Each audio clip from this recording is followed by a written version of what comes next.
정말 곳곳에서 세금이 새고 있었습니다. 최근 10년 새 급격하게 늘어난 노인 복지시설이 있는데요. 바로 민간 요양원입니다. 2008년 전국에 1,300여 곳에 불과했던 민간 요양원이 매년 꾸준히 늘어났고요. 10년 만에 3,200여 곳으로 급증했습니다. 그리고 10년 전에 만들어진 노인 장기 요양 보험법에 따라 민간 요양원 입소 비용의 80%를 국민건강보험공단에서 부담해주고 있죠. 그런데 이렇듯 사실상 나랏돈이 들어가는 구조인데도 개인 소유라는 이유로 감시의 사각지대에 놓여 왔습니다. 최근 불거진 사립유치원 비리와 꼭 닮은 구조죠. 오늘 이 시간 자세히 들어보도록 하겠습니다. 요양서비스 노조 전지현 사무처장 만나보겠습니다. 안녕하십니까? 네, 안녕하십니까? 네, 반갑습니다. 민간 요양원이 정확히 어떤 차이가 있는 거고 또 운영은 어떤 차이가 있는지 좀 설명해 주시겠습니까? 일반 요양원은 다 같습니다. 65세 이상 노인성 질환을 가지신 분들이 네. 장기요양 등급을 받고 어떻게 보면 마지막 여생을 보내는 생활시설이라고 할 수 있는데요. 요양병원하고의 차이는 여기는 말 그대로 좀 생활시설 같은 개념이고 요양병원은 의료시설 개념으로 들어가서 그런 차이가 있고요. 네네. 실제로는 보호자들이 내는 20% 네. 비용을 내고 나머지 80%는 말 그대로 저희 세금으로 나가서 실제로 그 나가는 모든 이 정부에서 지원이라는 개념보다 말 그대로 모든 비용을 다 대고 있는 거고요. 그 비용으로 인건비, 관리 운영비까지 다 운영이 될 수 있게 지원을 하고 있습니다. 자, 그러면 하나하나 살펴보겠습니다. 이 민간 요양원이라는 게 누구나 하겠다고 하면 할 수 있는 거라는 이야기가 있던데 맞나요? 그렇죠. 건물주여야 한다고 하더라고요. 건물주. 예, 건물을 가진 사람, 임대료나 이것가 많이 부담이 되면 안 되는 거여서 실제로는 건물을 가진 사람이 시설장과 그 시설의 기준에 맞는 인력 배치 기준, 시설 기준만 갖추면 실제로는 누구나 개소를 할 수가 있습니다. 요양원 시설장도 고용하면 되고. 네, 요양원을 운영하는 기준이 건물주여야 된다라는 게 조금 뭔가 의외의 기준이어서 깜짝 놀랐습니다. 시설 기준, 인력 기준 말씀하셨는데 이거는 뭐 네. 어느 정도의 인력 이상이 있어야 되고 시설의 뭐 안전도 이런 걸 얘기하는 건가요? 네네네네. 어르신 10명, 그러니까 처음 개소할 때는 어르신 10명의 공간, 그 공간에 대한 그 기준이 있고요. 네. 그다음에 화장실, 침실, 복도 이런 기준들이 있습니다. 최소한의 생활하는 공간이기 때문에 필요한 그런 공간, 그리고 사회복지사, 요양보호사 규모에 따라 간호사라든가 이런 인력 기준, 배치 기준이 다 있습니다. 그 기준은 어쨌거나 이렇게 돈이 좀 여유 있는 분들은 충분히 사람을 고용하면 되니까. 네.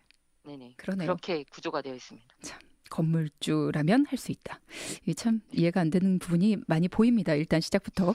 앞서 이런 말씀하셨습니다. 입소 비용의 80% 정도는 지원을 받게 된다. 그리고 그 돈으로 정말 많은 일을 하게 되는데 결국은 나랏돈이 민간 요양원으로 들어가게 되는 건데 금액이 어느 정도 되는 건가요? 저희가 직접 돈을 들고 날고를 보지를 못해서 근데 예를 들면 어르신 한 명당 네. 한 달에 그 정해져 있는 수가라고 있습니다. 네네. 장기요양보험의 수가가 한 2등급 어르신 기준 한 181만 원인데 이 비용의 80%는 정부가 20%는 보호자가 납부를 하는 거고요. 네. 그리고 여기에는 가산 인력이라고 해서 사회복지사 이런 간호사라든가 추가되는 인력에 대한 인건비가 별도로 또 지급이 되고 야간 요양원은 24시간 운영을 하잖아요. 네. 그래서 여기에 대한 가산 비용도 또 추가로 해서 실제로 한 어르신당 220만 원 이상의 비용을 지원을 받는다고 할 수 있습니다. 국가의 돈으로? 네네네. 야. 금액이 그만큼 들어가더라도 필요에 따라서 적절하게 사용이 된다면 필요하니까 주는 거잖아요. 그럼 문제가 없는 건데 보건복지부가 지난 5월에 민간 요양원 일부를 대상으로 현지 조사를 벌였는데 적발 내용이 심각하다고 들었습니다. 자세히 좀 말씀해 주십시오. 네, 저희도 보고 너무 놀랐는데 네. 94.4%라는 수치를 보고 저희도 깜짝 놀랐고요. 94.4%가 부당하게 청구를. 예, 부당 청구의 그 광범위한 표현인데 실제로는 여기에는 그 사람에 대한 인력 배치에 대한 기준 위반, 네. 그리고 없는 어르신 있는 걸로 해서 올려서 받아갔다든가 실은 뭐 이런 것들이 있는 거고요. 그래서 총 해서 94.4%인데 실제로 저희도 그 표를 보니까 매년 늘었고 올해는 정말 심각하게 90%가 넘었더라고요. 어떻게 보면 매년 증가하는 부당 청구의 비율이 매년 증가하고 있는 추세로 봤습니다. 아니 한 곳당 200만 원 이상의 나랏돈이 들어가고 그건 국민들의 세금입니다. 근데 90% 이상, 그러니까 갈수록 더 늘어가는 부당 사용, 부당 청구 내용이 적발이 됐는데 이런 부분을 왜 고치지 않았을까요? 아까 그 한 곳이 아니라 한 명당, 어르신 한 명당 그렇죠. 200만 원 이상 예, 예. 들어가는 거기 때문에 어르신 10명만 돼도 2천만 원이 넘는 금액인 거잖아요. 2천만 원은 아니죠. 2천만 원 더 되는 금액인데 실제로는 이 장기 요양 제도가 처음 생겨날 때부터 네. 실제로는 그 문제의 출발인데요. 지금 시설장들이 주장하는 내용에 보니까 2008년 처음 제도가 만들어질 때 네. 영리사업이었다고 하더라고요. 저도 이 법을 보고 다시 한번 뒤져서 찾아봤더니 네. 정말 영리사업으로 출발을 했고 또 하나는 정부에서 민간 사업장들을 이렇게 최대한 확보하기 위해서 제도는 만들었고 이 제도를 시행을 하려니 실제로는 정부에서는 투자를 잘 안 하잖아요. 우리 정부가. 그래서 민간 사업장을 확대를 하는데 시설만 투자해라. 나머지는 어떤 이익이 다 남길 수 있게 해주겠다라는 보장을 했다고 합니다. 그래서 지금 민간 사업장들이 네. 엄청나게 반발을 하고 있고 왜 사유재산을 침해하냐라는 주장을 하고 있거든요. 그러니까 지원금이 사유재산이 되어버린 거네요, 이미. 그 그렇죠. 몇 년 동안. 민간 사업장은 저희도 공식적으로 경찰이라든가 이 지자체 담당 직원들 통해서 들은 이야기인데요. 네. 민간 사업장으로 들어가는 돈은 개인 돈이라고 표현을 하더라고요. 우리는 동의를 한 적이 없는데 말입니다. 국민들의 그렇죠. 돈은. 네. 그래서 저희는 급식비가 횡령이다. 라는 성남의 한 요양원이 급식비 20억 횡령했다는 걸로 경찰을 고발을 했는데 네. 이게 횡령죄가 적용이 안 된다는 거예요. 네. 네, 개인 돈이어서. 심각합니다. 예. 사무처장님이 다른 언론을 통해서 인터뷰하신 걸 봤더니 운영자들이 복지시설에 대한 마인드가 없다라고 얘기를 하셨습니다. 이 부분도 좀 심각해 보이는데 어떤 얘기인가요? 실은 저희가 현장에서 저희도 요양보호사 일을 하고 현장에 있는 요양보호사들이 일하고 있는 요양보호사들이 직접 체험하고 느끼는 건 정말 시설장들의 마인드가 이 사람들이 왜 이런 걸 냈을까라는 걸 느낄 정도로 정말 비인격적 대우, 어르신들에 대한 거든 정말 돈벌이 수단으로밖에 바라보지 않는 게 저희도 의구심이 들었었는데요. 예. 실제로는 이게 신고제입니다. 아까 말씀드렸던 것처럼 설치 기준 그리고 뭐 인력 기준 이런 걸 갖추면 제가 방문 서비스든 시설이든 개업을 할 수가 있는 상황인 거거든요. 네. 누구나 개업할 수 있고 그러다 보니 실제로는 사회복지사 자격증이든 요양보호사 자격증을 가지고 경력을 가진 사람들이 개소를 하기보단 건물주들이 개소를 하고 그런 사람들을 고용을 하는 건데 그런 고용된 사람들은 결국 건물주인 대표들 이 사람들에 의해서 명령에 의해서 움직이는 거여서 네네. 예, 복지에 대한 어떤 마인드를 가진 분들을 이걸 운영하게끔 하는 제도가 아닌 거죠. 장치 자체가. 그래서 저희는 신고제가 아니라 허가제여야 한다. 그렇죠. 이런 기준을 가진 그리고 이런 노인 복지에 대한 개념을 가진 마인드를 가진 사람들이 이걸 문을 열게 해야 한다라는 걸 저희는 주장하고 요구하고 있습니다. 그건 당연한 일이고 그리고 아마 몰랐던 분들이 많으실 겁니다. 지금까지 이렇게 운영이 되어 왔다는 것이 안 그랬을 거라고 믿어왔던 분들이 훨씬 많지 않았을까라는 생각이 듭니다. 오늘 그 심각성을 좀 많이들 느끼실 것 같은데 민간 요양원의 재무회계 시스템은 제도가 생긴 지 10년 만입니다. 올 7월에야 도입되기 시작했다고요. 네.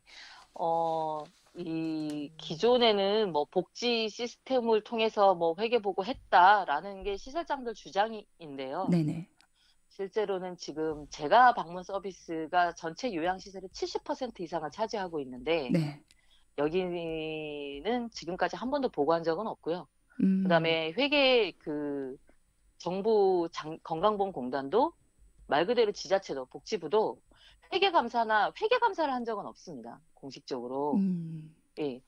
최근에 저희가 이제 보도 자료로 드렸던 건 경기도가 작년에 처음 회계 감사 일부 했다는 것뿐이고요. 네네. 그다음에 이 재무회계를 보고하고 인건비가 얼마를 쓰여지고 한 건 실제로 올해가 처음 적용이 된 겁니다. 아, 그렇군요. 비용에 대해서 강제로 작년에는 시범 사업으로 이렇게 강제 조항이 아니라 그냥 대략 인건비 받는 돈의 인력에 대해서는 얼마 정도 주고 있다.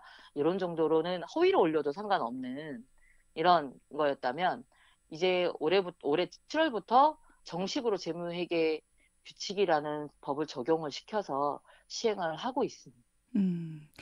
근데 지금 시설장들이 반대하고 있죠. 네, 이게 참 들어보니까 사립유치원 상태보다도 더 심각하게 그냥 내버려 둬졌었구나라는 생각이 좀 들기도 네, 합니다. 저희는 사립유치원, 그렇게 봅니다. 네, 사립유치원 경우에는 이번 국감에서 지적이 되고 또 국민 공분을 일으키면서 네네. 이번에 많은 부분이 좀 수정이 됐단 말입니다. 네네.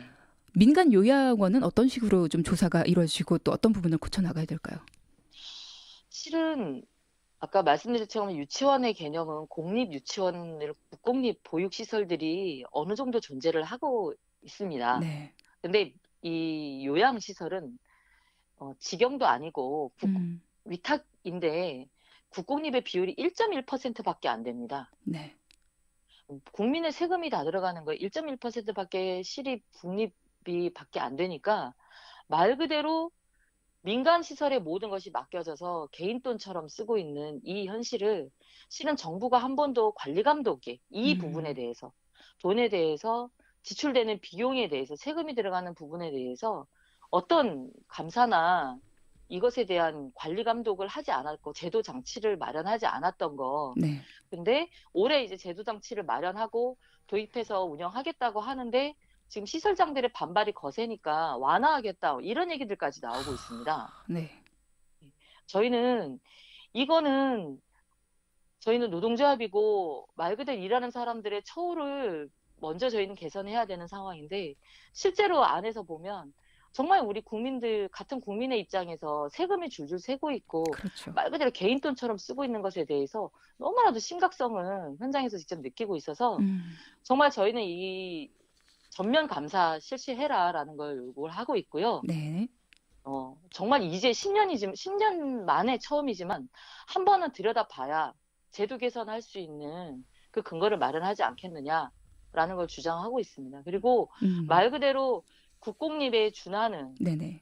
정부가 운영하는 거라고 생각을 하고 관리 감독하고 철저한 그 시스템을 도입을 해야 한다라는 게 저희들의 요구 사항입니다.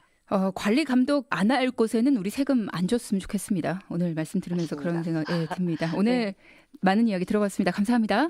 네, 고맙습니다. 네, 요양서비스 노조의 전지현 사무처장과 함께했습니다.